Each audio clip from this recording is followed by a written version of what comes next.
하나님께서 가장 소중히 여기시는 우리 이무동교회 성도 여러분 안녕하십니까? 네, 또 영상을 통하여 예배드리신 우리 성도 여러분 안녕하십니까? 네, 오늘 저는 휴식 속에 발견되고 굳세어지는 재림신앙이라는 제목으로 함께 말씀을 나누고자 합니다. 예, 명절이 잘 지났습니다. 잘 보내셨습니까? 저는 거기에 이틀을 더 붙여서 오랜만에 처가에 갔습니다. 처가가 살렘동산 아시죠? 충남 보령에 거기 아버님께서 은퇴를 하시고 거기서 목회를 하고 계셔요. 그래서 아이들 5명을 데리고 저녁 11시에 출발해서 가서 5일을 편하게 있다가 왔습니다. 그 모습이 뒤에 있는 사진입니다. 여기가 살렘동산인데요. 한편으로는 그렇게 휴가를 보냈음에도 내가 이렇게 누려도 되나? 뭔가 그 마음에 걱정의 그림자들이 계속되었습니다. 그러나 부모님의 품에서 기대고 쉴 수 있어서 차츰차츰 행복감과 안정감을 많이 느끼고 또 안식을 하고 왔습니다. 아마 부모님 덕분에 정말 그 행복의 원천을 많이 느낀 것 같습니다. 또한 또 저희 가정의 휴식은 누가 애를 봐줘야 휴식이 시작됩니다. 아무리 행복해도 누가 봐줄 때만큼은 못하는 것 같아요. 그래서 이렇게 무슨 해변이라 그랬는데 어쨌든 서해 여기도 가고 둘이 이렇게 사진 아직 좋을 때죠. 아직 죽도록 사랑할 때입니다. 이렇게도 찍고 살렘동산이 참 좋더라고요. 설교가 잘 써지더라고요. 이렇게 아들들과 모처럼 정말 근심을 내려놓고 또 아이들도 핸드폰에서 좀 벗어나서 이렇게 모래 장난을 치고요. 제가 사진을 이렇게 옮기다 보니까 지하 사진이 없어서 지하도 이렇게 잘 데리고 와야 되는데 다시 일단 부모님께 맡겼습니다. 아직 저희가 감당을 못해서 이렇게 또 해변을 대천 해수욕장도 가고요. 이렇게 일몰도 특별히 이번 명절에는 가을 하늘이 참 예뻤던 것 같습니다. 그렇죠? 해변도 이쁘고 신선한 바람과 함께 가을 하늘 아래서 참 여러 좋은 경험들을 하게 되었습니다. 저는 이제 신앙이라는 것이 보이지 않는 것을 우리가 이제 믿는 것인데 보이지 않는 우리의 어떤 진리와 보이는 세계 가운데서의 접점 가운데서 우리가 아마 신앙의 능력을 경험하는 거라는 생각이 들었습니다.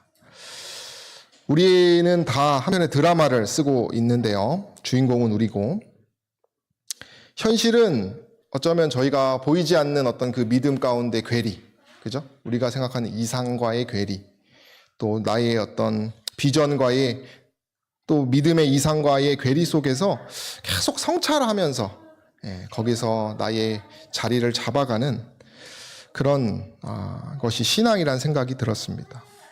때로는 이렇게 벽처럼 정말 답답해 보이는 현실적인 문제가 있지만 또 그 벽 속에서 피어나는 꽃처럼 의미와 기회를 또 하나님의 또 말씀과 믿음으로 우리가 찾으며 살아갑니다. 7번 넘어져도 어떻게 해요? 다시 일어나는 것이 오늘 우리가 나누고자 하는 정말 재림신앙, 소망을 가지고 살아가는 신앙이 아닌가 생각이 들었습니다. 제가 거기서 이제 거기가 살렘동산이 70가구 정도가 산대요. 1인 가구 포함해서. 그리고 갔더니 젊은 선교사들이 꽤 있었고요. 한용판 장로님도 이렇게 돌아다니시는 걸 보고 되게 순수한 모습, 그 선교사들의 그리고 막 구호를 막 외쳐요. 막 시도 때도 없이 재림 한 번 선교사 하면서 그 패기에 제가 이렇게 기가 죽고 나는 저런 것을 잠깐 잊고 있었구나. 난 신앙의 열정이 저 정도 아니다라는 어떤 부끄러움 가운데 있기도 했었는데요. 그러는 참 걱정 가운데서도 또 말씀 가운데 그런 나의 어떤 부끄러움들이 뭐예요? 나중에 다 선을 이룬다는 말씀 가운데 위로와 용기를 갖게 되었습니다. 또한 말씀 가운데 자녀 교육이 힘들지만 기쁨을 준다라고 분명히 말합니다. 육아의 길이 잘 아시겠지만 쉽지는 않은데요. 또 그 피곤함 가운데서 아이들을 통해서 또 행복을 느끼고 또 부모님의 도움을 통해서 또 하나님의 은혜를 많이 느끼는, 그러니까 말씀 가운데 제가 좀 더 이 마음의 용기를 얻게 되었습니다. 아마 이것이 소망의 신앙이 아닌가 생각이 들어요. 요한복음 16장 33절에는 예수께서 세상을 이겼기 때문에 우리에게 평안을 누리게 하신다 이렇게 말해요. 제가 이 살렘동산에서 경험하고 또 저의 인생을 특별하게 거창한 것은 없습니다만은 이런 말씀 하나하나에 또 저의 삶이 이렇게 잘 연결되면서 하나님께서 주시는 교훈과 또 위로를 얻게 되었습니다. 아마 저뿐만 아니라 우리 성도 여러분들께서도 각자의 삶 가운데서 이 소망의 말씀들을 통하여 어려움과 도전 속에서 뭐 하셔요? 이기고자 또 승리하고자 또 거기서 감사하는 여러분들이라고 생각을 합니다. 여러분, 소망, 희망을 정말 믿고 의지하는 사람은 어떤 사람일까요?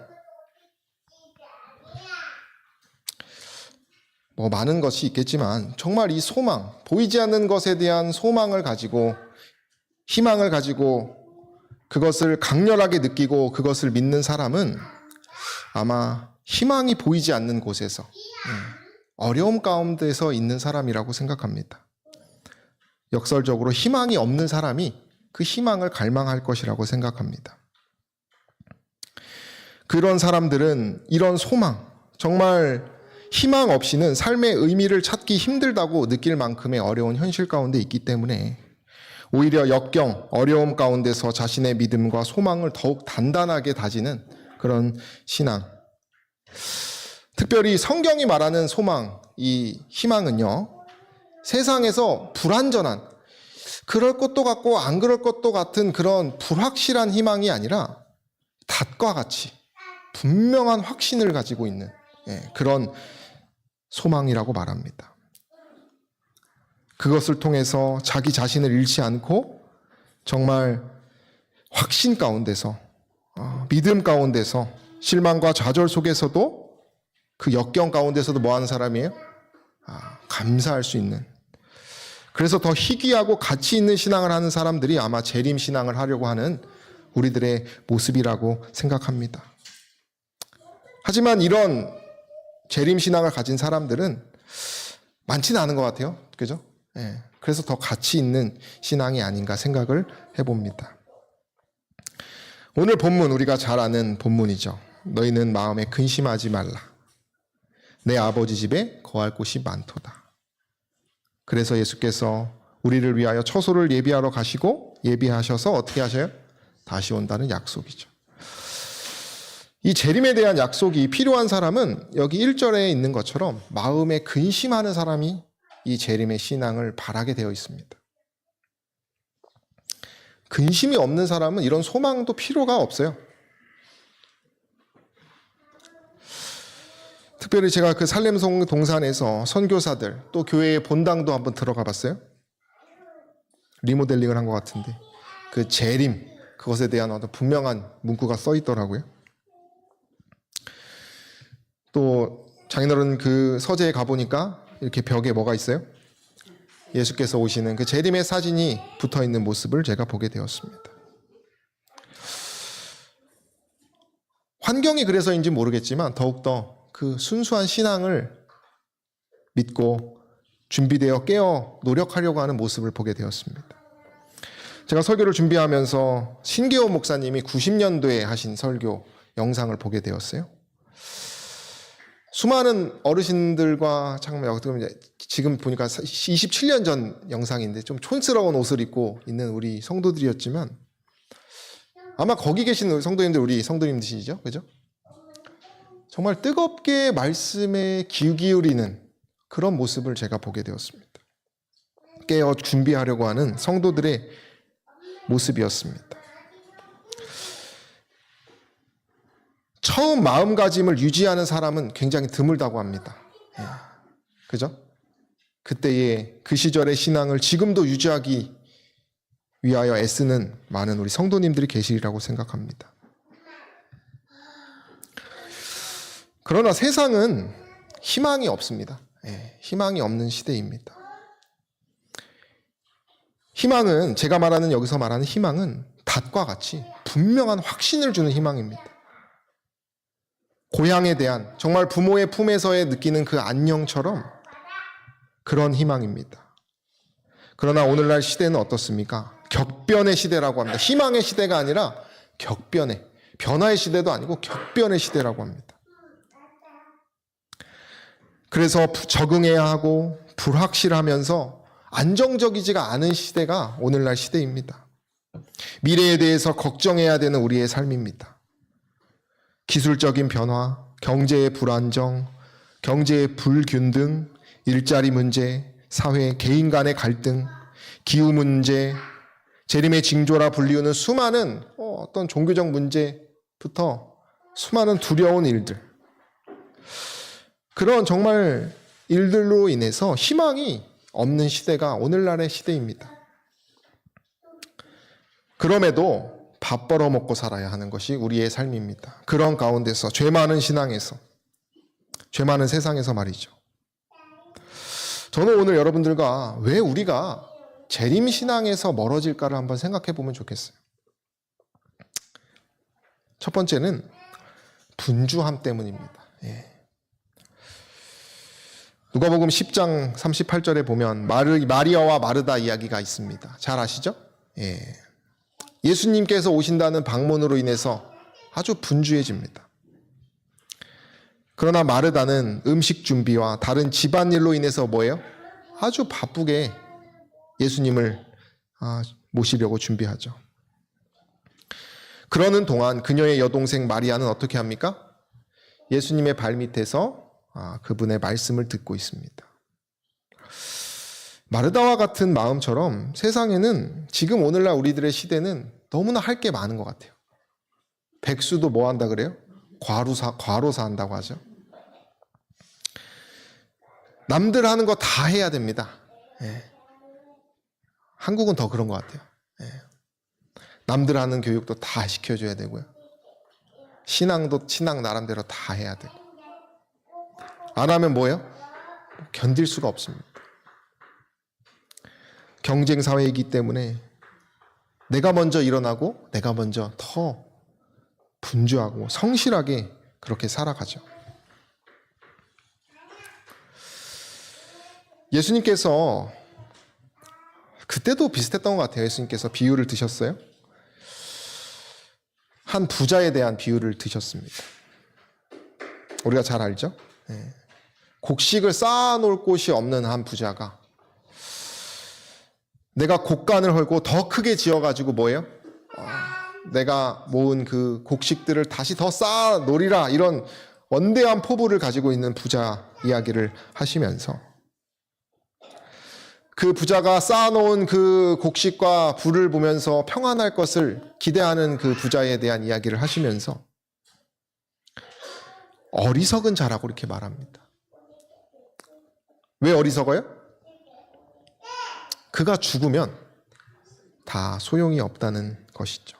그 예비한 것이 네 것이 되겠느냐 하셨으니 자기를 위하여 재물을 쌓아두고 하나님께 대하여 부요치 못한 자가 이와 같다, 이렇게 말합니다. 제가 책을 이렇게 보다가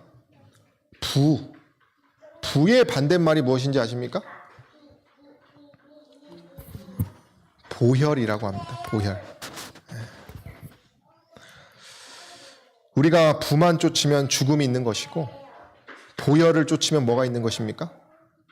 생명이 있는 것입니다.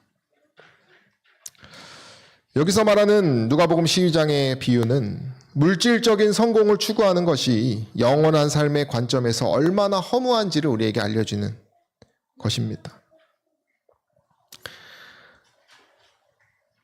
우리가 재림신앙을 온전히 갖지 못하는 것은 이런 나의 욕심, 이런 그 욕심으로 인한 분주함 때문이라는 것이죠. 그래서 우리는 휴식을 해야 합니다. 하나님의 휴식이요, 예수 그리스도를 통한 휴식이 안식일이죠. 예수께서는 우리에게 휴식의 지침을 보여주셨습니다. 또한 그분의 삶 가운데서 바쁜 세상 속에서 그분도 하나님이 일하신다고 정말 바쁘셨지만 기도와 안식을 찾는 일에 게으르게 하지 않으셨어요. 산으로 들로 자신의 영혼이 휴식할 수 있도록 그분도 뭐 하셨어요? 쉬셨다는 것이죠. 우리가 어떤 신앙의 성찰을 하고 정말 참된 믿음을 가지려면 생각할 수 있는 시간이 있어야 되는 것 같아요. 내 스스로를 돌아보고 영혼을 정말 쉬게 하는 그 성령을 채우는 시간이 필요한 것이죠. 모세도 그가 하나님의 일로 굉장히 분주했지만 그 하나님의 일을 하기 위하여 겪는 분쟁과 문제를 좀 벗어나기 위해서 그가 자신의 부담을 나누는 법을 배웠습니다. 여러 이제 지도자들을 세워서, 그죠? 자신의 일을 분담하면서 자신이 다 그 하나님의 일을 다 하려고 하지 않고 자신의 힘을 아끼면서 자신을 관리하고 또 하나님의 관계를 더 관심 있게 두는 모세의 삶을 우리가 생각해 볼 필요가 있어요. 엘리야 역시 그도 하나님 앞에서 솔직하게 하나님에게 자신의 약함을 드러냈습니다. 자신의 피곤도 표현했습니다. 그래서 자신의 회복의 시간을 하나님께로부터 받았어요. 예수께서 내가 너를 쉬게 한다는 그 말씀의 초청에 우리가 반응해서 저와 여러분들도 우리를 분주하게 하는 이 세상의 수많은 것들로 인해서 우리가 좀 벗어나는 좀 그런 시간을 갖게 되시게 되기를 소망합니다. 그때 우리가 하나님을 만날 수 있을 것이에요. 또 하나가 무엇이냐면 우리 재림신앙을 약하게 하는 것이 진리가 약해진다는 것입니다. 진리가 강해지려면 진리에 대한 이 재림신앙이 강해지려면 우리의 자아는 죽어야 됩니다.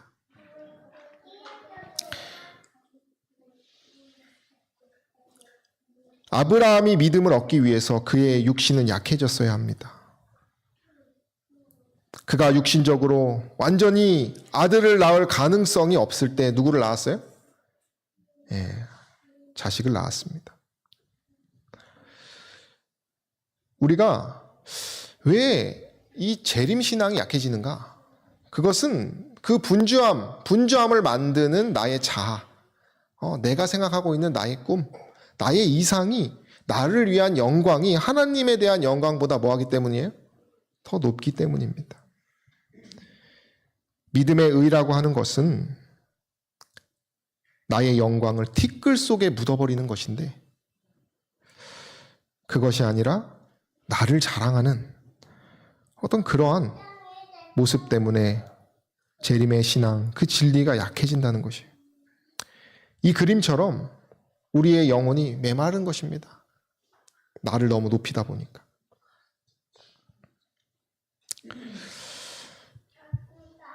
예수께서 비유를 드셨어요? 땅에 떨어진 씨 비유를 우리가 잘 압니다. 22절 우리 함께 읽어볼까요? 가시떨기에 뿌리었다는 것은, 시작. 가시떨기에 뿌리었다는 것은 말씀을 들으나 세상의 염려와 재리의 유혹에 말씀이 막혀 결실치 못하는 자요. 좋은 땅에 뿌리었다는 것은 말씀을 듣고 깨닫는 자니 결실하여 혹 100배, 혹 60배, 혹 30배가 되느니라. 우리는 소중한 씨앗 하나하나가 어느 위치에 있는지 잘 듣고 귀 기울이는 자세가 필요합니다. 나의 삶이 어떤 땅에서 이야기를 펼쳐나가고 있는지, 내 마음에는 어떤 그 씨앗의 위치가 어디에 있는지를 우리가 잘 살펴보면서 그 씨앗이 정말 잘 피어나서 열매 맺을 수 있도록 뭐 해야 돼요? 그 진리의, 그 재림신앙이라고 하는 그 진리를 우리는 소중하게 관심 있게 귀 기울여야 한다는 것입니다. 가시떨기, 세상의 염려와 재리의 유혹에 거기에 막혀있는 씨는 뭐예요? 온전한 확신을 우리에게 줄 수 없는 것입니다. 나 나름대로 풍부한 흙을 주고 촉촉한 물을 통해서 아름다운 꽃을 피우기 위하여 그 씨앗을 나름대로 우리가 뭐하고 있어요? 잘하고 있지만 이 가시떨기, 이 세상의 재리의 유혹과 세상의 염려를 완전히 우리가 내려놓지 못하면 뭐 하는 것이에요? 열매를 맺지 못하기 때문에 결국 제풀에 꺾인다는 것이죠.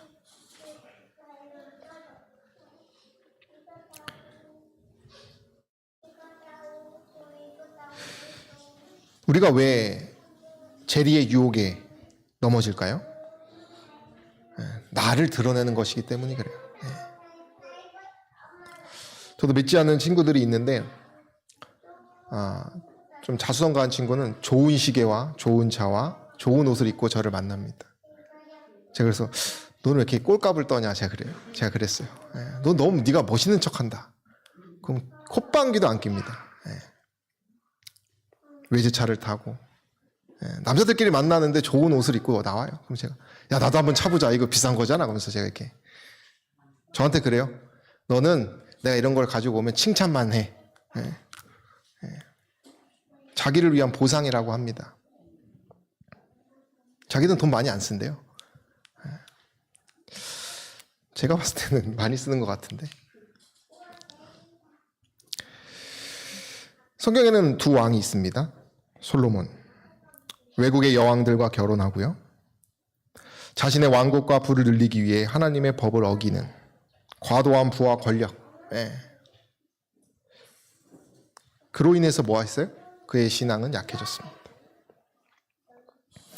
히스기야 왕도 있습니다. 과시를 위해서 오만한 태도를, 그도 역시 외국의 여왕과 결혼하고 자신의 왕국과 부를 자랑하기 위해서 뭐예요? 사람들 앞에서 자신을 자랑합니다. 요즘은 자기 PR의 시대라서 뭐 어떠냐 할 수 있지만 그 속에는 뭐가 있어요? 독이 있다는 것이죠.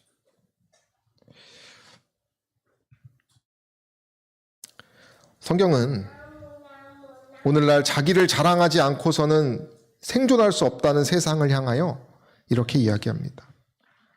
예레미야 9장 23절 24절입니다. 무엇을 자랑하지 말아요? 지혜를 자랑하지 말아요. 또 뭐를 자랑하지 말아요? 힘을. 또 뭐를 자랑하지 않습니까? 부를 자랑하지 말아요. 그러면 자랑 안 하면 어떻게 삽니까? 뭐를 자랑하라고 말합니까? 오직 여호와를 알며 나의 인자와 공의와 의를 이 땅에서 행함을 자랑하라. 나의 하나님을 말하라는 것이에요.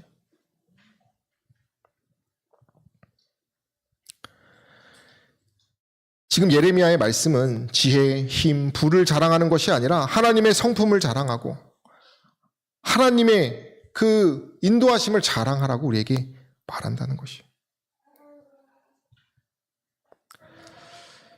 계시록 18장 1절에는 그의 영광으로, 계시록에는 그의 영광으로 이 땅이 환하여진다라고 분명히 말했습니다. 그러니까 재림의 신앙을 가진 사람들은 뭘 자랑하는 사람이에요? 그분의 영광으로 이 땅을 밝히는 사람이에요. 늦은 비 성령을 받은 사람은 나로 인해서 자랑할 것이 없는 사람이기 때문에 누구에 대해서 영광을 돌리고 살아요? 하나님에 대해서.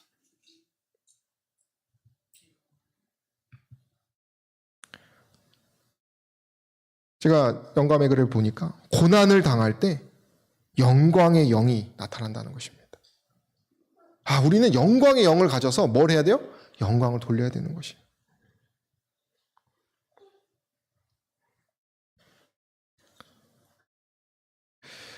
여러분, 우리는 새로운 이름을 다 받았습니다. 그리스도인이라는 이름이에요.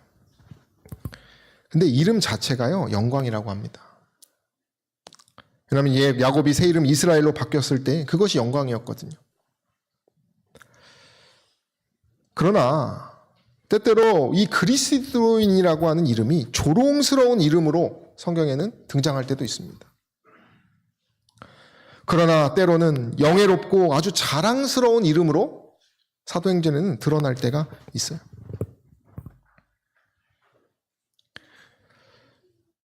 우리가 하나님께 영광을 돌린다는 것은 전 그렇게 생각합니다.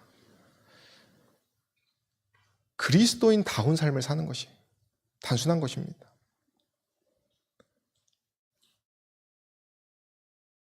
말은 그리스도인이라고 하는데 세상 사람들하고 똑같이 살아요.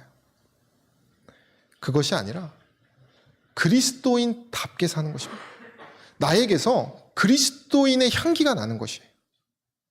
아, 저 사람은 뭐예요? 믿는 사람이구나. 뭔가 다른 향기가 나는 것입니다. 세상이 가지고 있는 향기가 아니라 뭔가 저 사람은 달라 라고 하는 그러한 그리스도인다운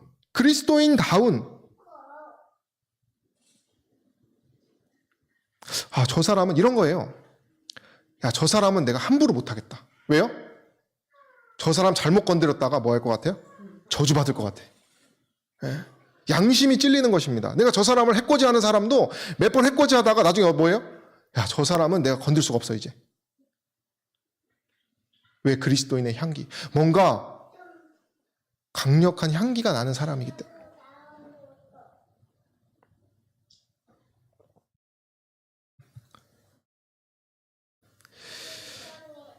명절에 전화가 왔어요. 제가 제 친구 얘기를 자꾸 하면 친구가 이 설교를 들으면 무슨 생각할까 많이 생각을 해요. 그래서 제가 항상 말합니다. 너네 예화는 다 내가 예화로 쓴다. 예.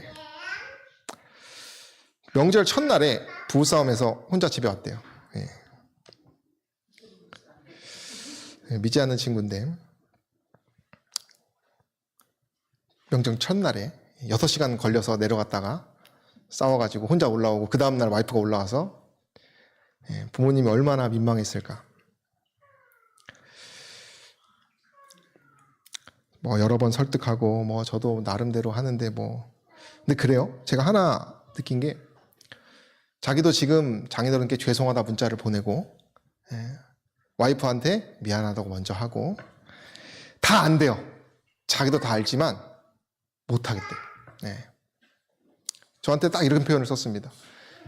청소하지 않은 방이 그대로 있는데 그걸 그냥 놔두고 있답니다. 그게 뭐예요? 알지만 뭐 하는 것이에요? 뭐가 없어요? 힘이 없어요. 체력이 없는 것입니다.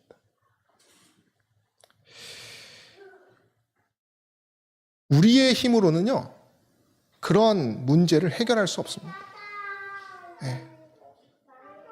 마라톤 열심히 해가지고 도파민 막 와가지고 사과하면 될까요? 실제로 그렇게 합니다. 많은 사람들이. 자신의 자기 관리를 잘해가지고 감정을 그죠? 화 안 내가지고 그것을 이성적으로 말하려고 하지만 친구가 그래요. 와이프가 먼저 바뀌지 않으면 내가 사과할 생각이 없다. 사람은 먼저 회개를 해야 용서하는 것이에요. 사람의 본성은. 자기가 제일 싫은 게 이거랍니다. 음식을 해주는 거래요. 화해하자고. 그래서 제가 그랬어요. 야, 그게 너 와이프는 사과의 표현이다. 그걸 왜 자꾸 너가 그거를 막 높은 기준을 삼아가지고 더 피곤하게 하냐 막 말했지만 제대로 진정으로 사과해야지 자신이 마음이 풀린다는 거예요. 그것이 여러분 이게 나쁜 게 아니에요. 자연스러운 것입니다. 세상은 먼저 사랑을 받아야지 뭐예요? 용서하는 것이 인간의 본능이에요, 본능. 그러니까 세상 가운데서 너무 힘든 것입니다. 제가 치킨을 보내줬어요. 치킨 먹고 힘내라. 뭐가 할 수가 없잖아요. 예수님을 네가 믿어야 된다. 이런 말 할 수도 없고.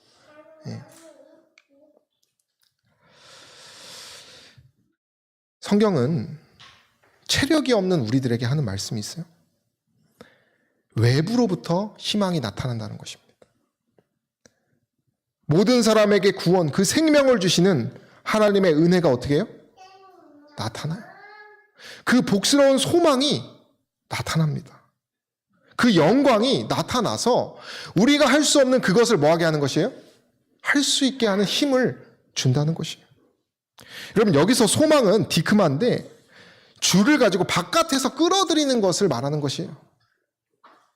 그러니까 이 재림의 신앙, 이 희망은 없는 사람이 바라는 것이에요. 나에겐 없기 때문에 뭐 하는 것이에요? 외부로부터 끌어당기는 것입니다. 있는 사람은 바라지도 않아요. 잃어버린 자가 바라게 되는 것입니다. 가진 자는 자기 만족에 빠져서 이 희망을 바라지 않고 자기 힘으로 열심히 하려고 버티는 것이에요. 그러나 분명히 성경은 확신 있는 믿음의 닷 같은 이 재림의 신앙, 소망의 신앙은 목마르고 굶주리며 소망을 갈망하는 영혼에게 하나님께서 나타나는 그러한 선물과 같다고 우리에게 말하고 있는 것이에요. 자기에 대한 모든 것을 다 잃은 것이 모세입니다. 모세가 처가살이를 40년 했어요. 자신의 성공도 없었습니다. 그러나 80세에 뭘 봤어요? 가시떨기로부터 하나님을 만나게 됩니다. 소망의 하나님을 그가 모든 것을 다 내려놓게 되는 순간에 만나서 일을 하게 된다는 것이죠. 예레미야 애가는 우리가 구원을, 그 소망을 잠잠히 기다리는 것이 좋다 이렇게 말하면서 입을 티끌에 댈지어다 혹시 소망이 있을지로다 이렇게 말합니다. 이 입을 티끌에 댄다는 것은요, 죽음의 자세를 임하는 것입니다. 낮은 자세로 임하는 것을 말하는 것이에요. 내 삶이 절망이 내 삶 가운데 놓여 있을 때 소망을 가질 수 있다라고 역설적으로 얘기하는 것입니다. 제가 우연히 이런 말을 들었어요.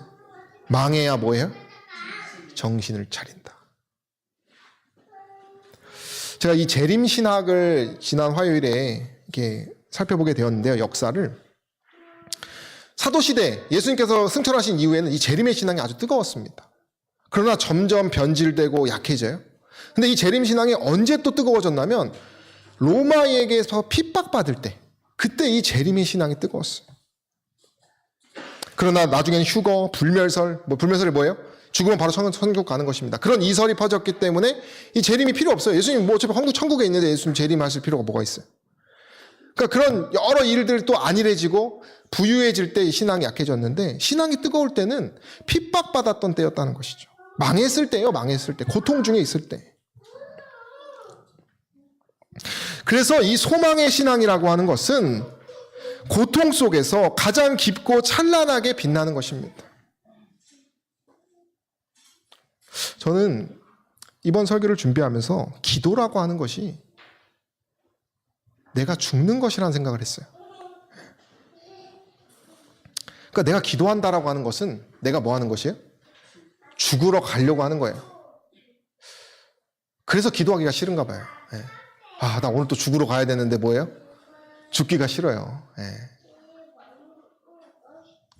그러나 기도를 통해서 내가 죽을 때, 나의 자아의 씨앗이 흙 속에서 죽을 때, 내 명철이 죽을 때 하나님의 지혜가 우리에게 임하는 것이고 재창조의 능력이 임한다는 것이에요.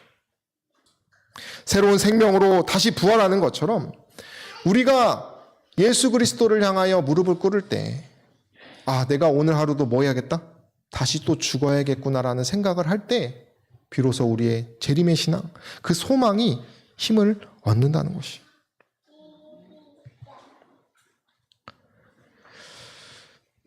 영감의 글에 이렇게 얘기합니다. 기도는 그대의 능력의 근원임을 기억하라.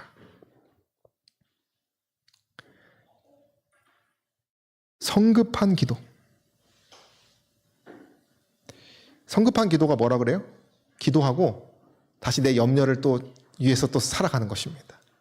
기도 딱 하고 아이고 걱정되니까 뭐예요? 염려하는 일을 돌보러 급히 달려가는 일꾼은 뭐를 거둘 수 없대요? 성공을 거둘 수 없다. 내가 죽으려고 기도를 합니다. 그러나 기도를 딱 하고 다시 뭐예요? 내 염려를 통해서 가버리면 그건 기도가 내가 죽는 게 아니라는 것이. 그는 다만 급하게 하나님을 조금 생각하였을 뿐이다. 그는 육신적, 영적 능력을 새롭게 하기 위하여 주님을 생각하고 기도하고 기다리는 일에 시간을 쓰지 않는다. 내가 그리스도를 향하여 죽었다면 기다릴 수 있어야 되는 것이. 그러나 지쳐버려요, 기다리는 것에. 그래서 다시 어떻게 해요? 다시 쫄랭쫄랭 가가지고 내 염려를 또 다시 찾고 나의 부를 쌓으며 살아갑니다. 그런 사람은 하나님의 영에 고상하게 하고 고무시키는 감화를 느끼지 못한다. 그는 참신한 생명에 의하여 기력을 얻지 뭐예요? 못한다는 것이요. 아마 우리 청년들도 이런 기도를 하고 있을 것입니다. 왜냐하면 저도 너무 부끄러웠어요, 이걸 보면서. 그의 지친 몸과 피곤한 머리는 그리스도와의 개인적 접촉을 통하여 위로함을 받지 못한다. 그래서 우리가 휴식이 필요한 것입니다. 지금 내가 이런 거 다 해야 되는데요? 내 욕심을 내려놔야죠. 그죠? 내가 하고자 하는 걸 일단 정리를 해야 됩니다. 그래서 시간을 내는 것이죠. 여유를 내는 것이에요. 그렇게 할 여유와 돈도 없는데요? 그럼 나의 욕심을 어느 정도 정리해야죠.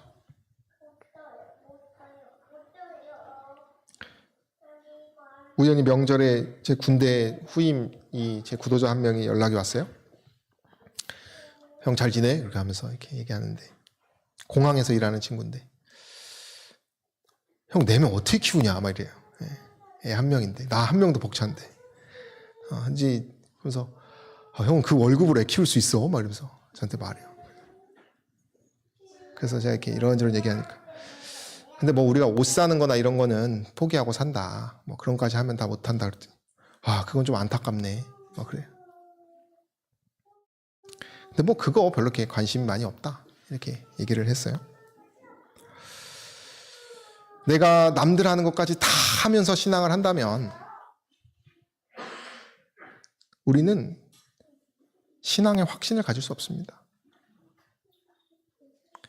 나의 분수에 맞게 우리가 세상의 것들을 어느 정도 정리하고 신앙과 그 세상의 사리에서 균형을 맞추며 살아갈 때 뭐 하는 것이에요? 나에게 여유가 생기고 신앙의 소중함을 생각하고 소망의 가치를 깨닫는 것입니다.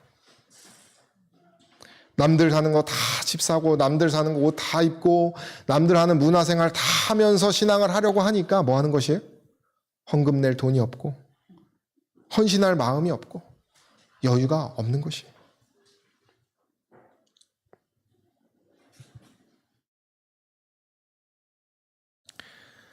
너는 여호와를 바랄지어다. 강하고 담대하며 여호와를 바랄지어다. 사람이 여호와의 구원을 바라고 잠잠히 기다림이 좋도다. 만일 그대가 실수를 범한다면 그대의 패배를 승리로 바꾸도록 하라. 만일 하나님께서 주시는 교훈을 잘 배웠다면 그것은 언제나 때를 따라 도움을 줄 것이다. 하나님 안에 그대의 신뢰를 두라. 우리 함께 읽을까요? 기도를 시작. 기도를 많이 하고 믿으라.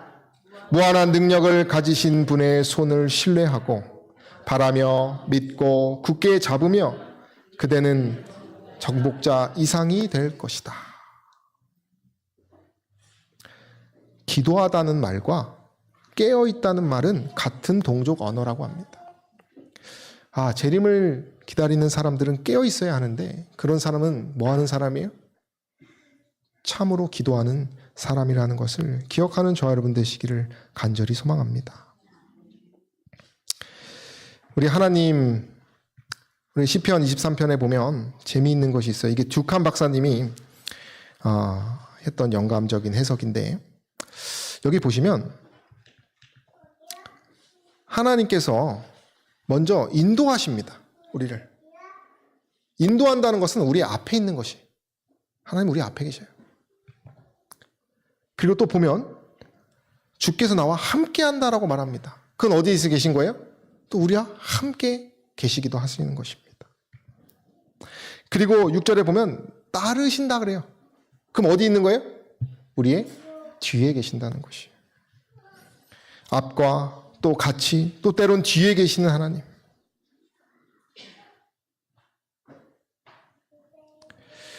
우리의 모든 길에 누가 계셔요? 하나님이 계신다는 것이. 발걸음마다 그리스도인은 하나님의 수중에 있으며 따라서 하나님의 목적을 이행하고 있다라고 말해요. 저 여러분들은 지금 하나님의 목적을 이행하고 있음을 기억하시게 되기를 바랍니다. 나는 부족한데? 없는데 하지 않으셔도 돼요. 우리가 그 고민하는 순간 누가 있어요? 하나님께서 우리와 함께 하신다는 것이. 제가 이번에 명절날 사고가 났어요. 다행히 저희는 타지 않았고 주차한 차에 어떤 20대 청년이 사륜차를 가지고 가다가 그 맨홀 뚜껑을 밟아가지고 제 차를 들이받아서 박살이 났습니다. 해변에서 애들 놀고 있는데 차 사고 났다고 전화 와서 그랬더니 애 할 때가 아니라 빨리 오라 그러는 거예요. 문제는 무보험입니다. 이 학생이. 그리고 이 차량이 차량 보험이 안 돼요. 근데 박은 친구들이 다 문신이 가득합니다.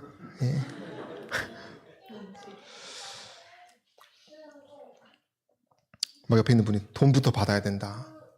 돈 없다는 사람이 많다. 이 문자가 가려고 전화해 보니까요. 세 달 걸린답니다. 지금 물건이 없어서.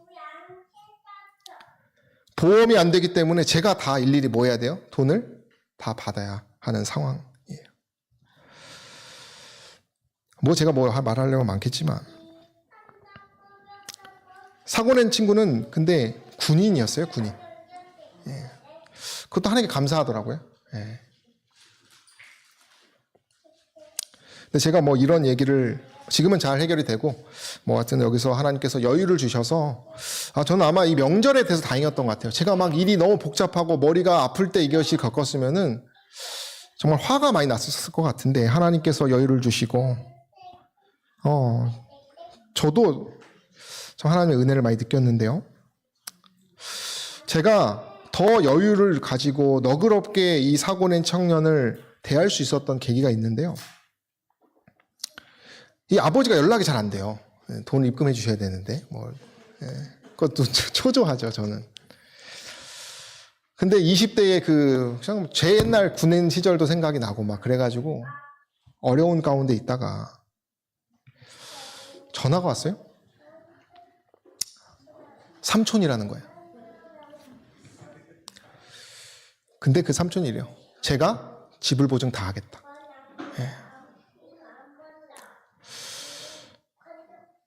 아버지는 이 청년의 사고 낸 청년 아버지는 농사하시는 것 같아요. 제가 이렇게 사진 보니까 그냥 평범한 순수한 농사하시는 분이고 좀 이렇게 천천히 말을 하시고 이렇게 막 민첩하게 이런 사고를 대하시는 분이 아니다 보니까 제가 더 속이 탔던 거죠. 근데 이 지불 보증하겠다는 삼촌은 저하고 말이 너무 잘 통합니다. 제가 이 삼촌이 전 보증 선 사람 처음 봤어요. 이렇게 제 인생에서. 제가 아직 경험이 별로 없잖아요. 근데 이 삼촌이 다 일일이 하나하나 제가 말하는 것을 다 입금하고 자기가 다 보증하고 자기 이름을 다 주라는 자기 이름을 다 그 보험사에서 자차서 사고 처리해서 자기 이름 다 놓으라는 것입니다. 중보하는 가족의 이렇게 모습을 보면서 제가 감동을 많이 받았어요. 이게 진짜 아름다운 가족의 모습이구나. 저도 그 덕분에 예수님의 마음으로 더 너그럽게 이 과정을 잘 헤쳐나가게 되었습니다. 이 사고를 통해서 또한 장인어른이 많이 수고하셨어요. 제가 이렇게 사고 나니까 운전하시고 서울까지 데려다 주시고 모든 부분, 또 목사님께서도 보험하는 부분도 도와주시고 이런 중보하는 경험을 제가 많이 하게 되었습니다. 우리가 때때로 의심할 때가 있어요. 문제가 많고 내가 감당할 수 없는 문제가 터졌을 때, 그때 하나님께서는 낙심하여 뒤로 물러가지 말라라고 우리에게 말하신다는 것을 기억하시게 되기를 바랍니다. 왜냐하면 그분께서 우리를 위하여 뭐하고 계셔요? 중보하고 계셔요. 그 삼촌이 자신의 것을 다 주면서 그 형님과 조카를 마음 편하게 해주는 그 모습처럼 우리의 낙담하는 그 현실의 문제 속에서 하나님께서 중보하셔서 우리의 길을 여시고 우리의 문제를 해결하신다라고 하는 사실입니다. 그래서 저와 여러분들이 그 믿음을 갖는 저와 여러분 되시기를 간절히 소망합니다. 우리가 할 일은 더욱 열심히 기도하고 더욱 확실히 뭐 하는 것이에요? 믿는 것이에요.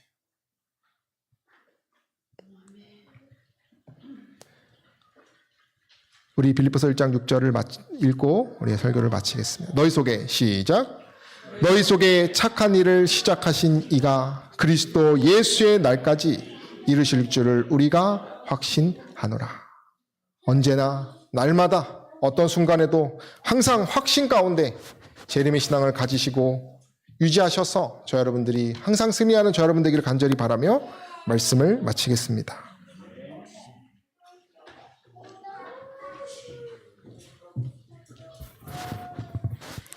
말씀을 생각하시면서 201장을 부르시고 목사님 기도해 주시겠습니다.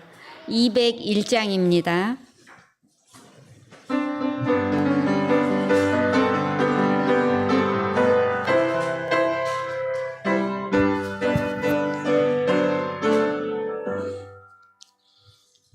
주님 오시는 그날이 언제일지 주님 뵙는 그날 나는 확실히 몰라. 지금 주님은 하늘 위 지성소에서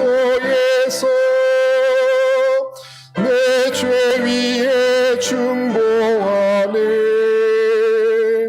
그 휘장이 거치는 날 이 땅으로 오시겠네. 그때 찬란히 빛나는 주님의 영광 나 그곳에 참여하리. 하늘 천사들 청아한 찬미 소리 죄악 세상에서 비록 듣지 못하나 주님 지성소 나오게 되는 그날에 그 노래를 들으리라. 저 천사들 노래 따라 내 주님을 찬미하리.